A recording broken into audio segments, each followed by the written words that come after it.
ukázať sa o hociakej podobe, ktorú máme. Pretože toto je tá žena.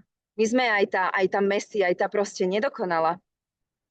A to je naozaj dôležité si toto stelesniť, toto si zvedomiť v sebe a pripomínať si za každým, keď príde nejaká situácia, že OK, je jedno, ako budem vyzerať, OK, je jedno, či to bude naozaj perfektné, nádherné, či to bude presne také, ako som si to predstavovala v mojej hlave, alebo to bude naozaj, že skutočné.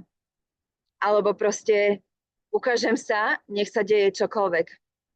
A ja som si dneska zvolila túto možnosť, že naozaj toto je tá femme fatale. Toto je tá skutočná žena. Toto je tá žena, ktorá vie, kým je a nebojí sa ísť do toho sveta v tej svojej plnosti. Nebojí sa naozaj ukázať akúkoľvek podobu seba. Nebojí sa toho, že či bude príjmaná tým okolím, alebo nebude príjmaná tým okolím. Ale jednoducho ide si za tou víziou.